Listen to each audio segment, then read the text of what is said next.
One of these days I'll do the Booktube backstage tag to explain to you all how many minutes goes into making me look this good. Well, awake.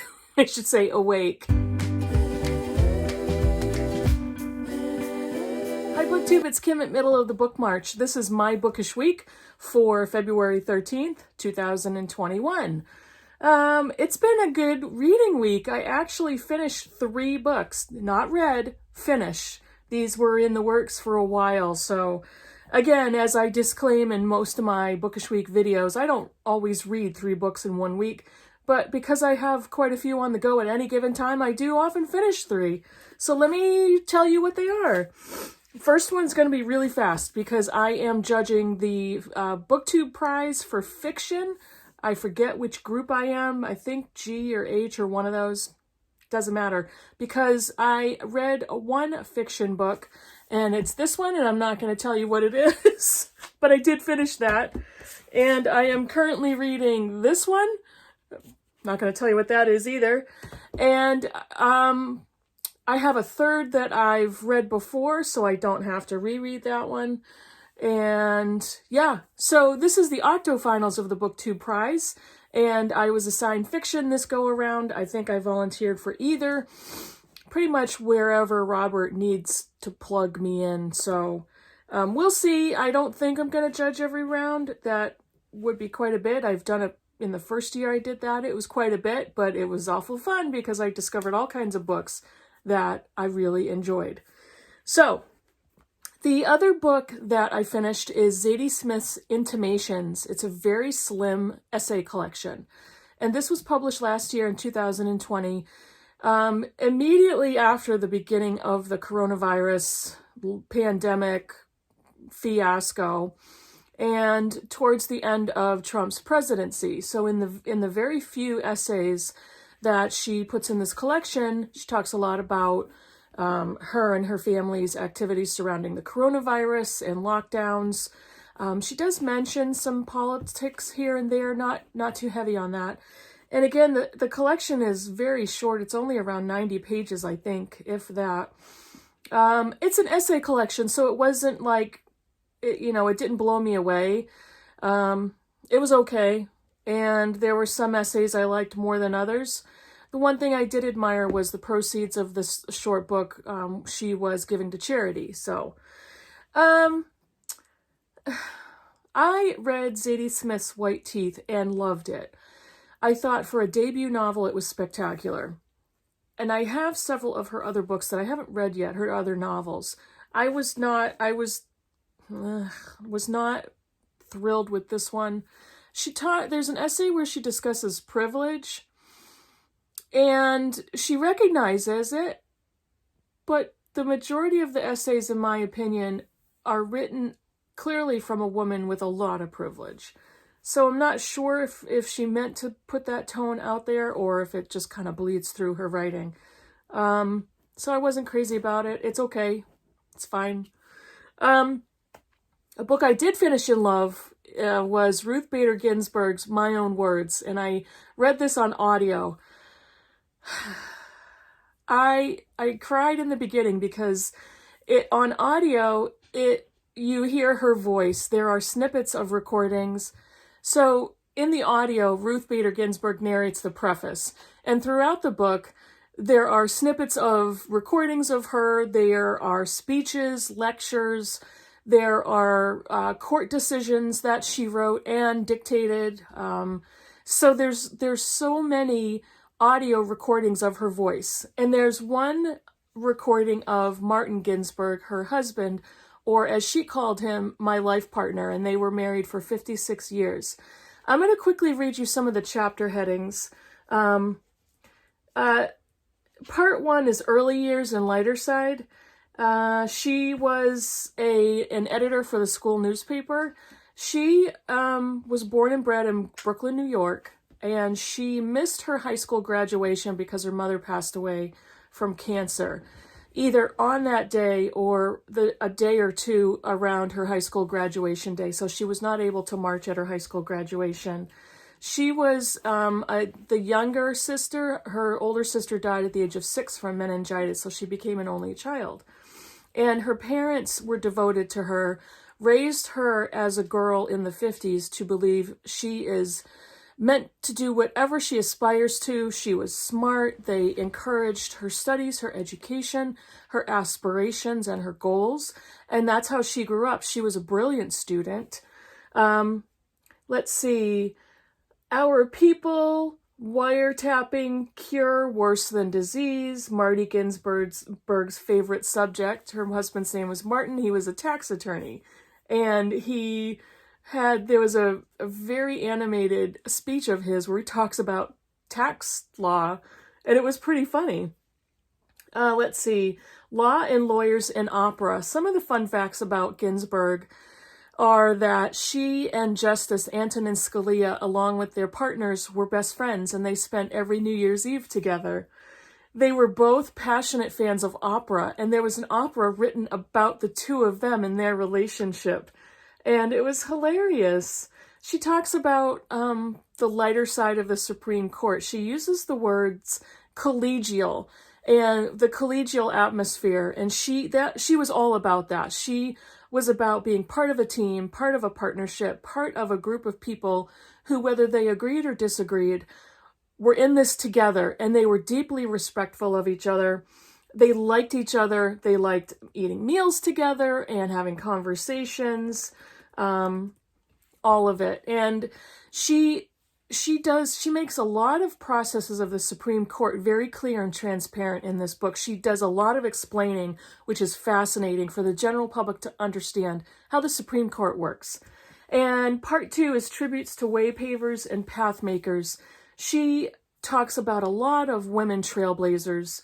Belva Lockwood, let's see, 3 brave Jewish women, Sandra Day O'Connor, Gloria Steinem, remembering the great ladies of Supreme Court justices' wives. And she was a passionate defender of gender equality, opportunity, equal rights for women. She ruled on cases regarding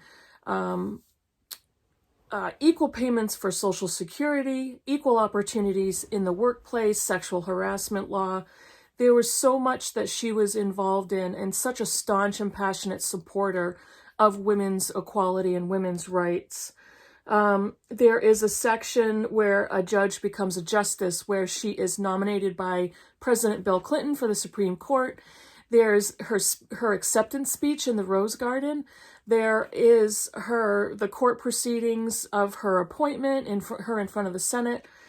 It was interesting because it was noted that with her nomination and with the proceedings in the Senate, there was nothing about her that was skeletons in the closet. She didn't have any scandal surrounding her. And this was after coming down off of the Clarence Thomas proceedings. So she was very swiftly appointed as a Supreme Court justice.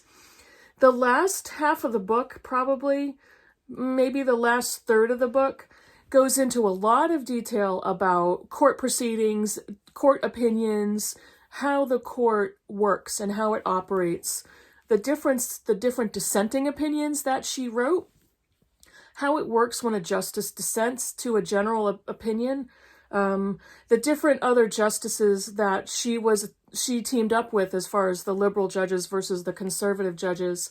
It was Ginsburg, Sotomayor, Kagan, and Breyer, I think. There was another one before that period. But she followed in the trailblazing footsteps of Sandra Day O'Connor to become the second female Supreme Court justice. She died a year or so ago from cancer, and she had several bouts of fighting and beating cancer, except for this time. And she was in her 80s. Some of the most poignant part of the books are when she talks about her family. She talks about the relationship with her husband and her kids. Her husband became somewhat of a primary caregiver for their 2 children. He became a family chef because they very early on kicked their mother out of the kitchen because she was horrible at it. But they were incredibly proud of her, and it was that family support and the family dynamic that propelled her to where she ended up in her life. She's a fascinating woman. The Supreme Court was blessed to have her work and be appointed to it. She was so involved and so important, and had a brilliant legal mind, and it's very obvious from reading this book. The only thing I probably missed out on is I'm sure there are many pictures in the print version, but the audio was just sublime, because hearing her voice and hearing her warmth and her intelligence, her intellectualism, but she also had such a deep sense of common sense, and it was brilliant to listen to. If I do ever come across a used copy or a library copy where there are pictures in it, I will for sure snap it up. So those are the books I finished. What am I currently reading? These Truths. This finally came out with a new license on Scribd, so I'm going to listen to that on audio. That'll be my new audio selection in my car. I am finishing up the second section of Scenes of Clerical Life, George Eliot's first novel. And this is for my George Eliot 2021 project. And this is February's selection. So this is a compilation of 3 short stories / novellas that are interconnected. And this one is Mr. Gilfil's love story. So I'll be finishing that section this weekend and going on the Voxer group and talking about my thoughts about that. Appropriate for Black History Month, I'm reading Negroland by Margot Jefferson, and this is fascinating. It's a memoir by Jefferson who talks about her childhood in Chicago. And she grew up one of 2 daughters of wealthy Black parents. Her father was a physician and her mother was a socialite and a philanthropist.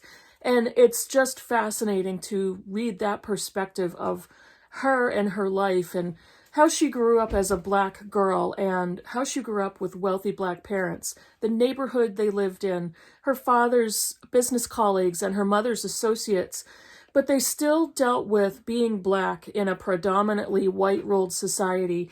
So it's a very fascinating book. I'm hoping to finish it today. And let's see, I already talked about Intimations. I have some books coming up that are gonna be, one of them is appropriate, again, for Black History Month that I hope to get to. And I have others. I have a whole TBR pile of books that I want to read. Another book I want to read is Gloria Naylor's Linden Hills, and that is a continuation of one of the characters from The Women of Brewster Place. And that is a book it's a novel that talks about one of the characters who came from a wealthier background in a wealthy neighborhood outside of Brewster Place. So I thought that would be a good combination with Jefferson's memoir. This book I hope to get to, it's The Blood of Emmett Till by Timothy B. Tyson. And this is also going to be appropriate for the These Truths read-along for the nonfiction pick. So I hope to get to this by the end of the month. 2 other books that I would love to read. I don't know if I'll finish them by the end of February, but going into the These Truths nonfiction, this is The Plots Against Hitler by Danny Orbach. It is a narrative of the organization, conspiracy, and sacrifices made by those who led the resistance against Adolf Hitler. And this one I'm really looking forward to. This might be a good one to fit in February. It's George Takei's They Called Us Enemy. It is a graphic memoir. He is Jewish American. Sorry, he's not Jewish. He's Japanese American. And this is a graphic depiction of his family's experiences in Japanese internment camps.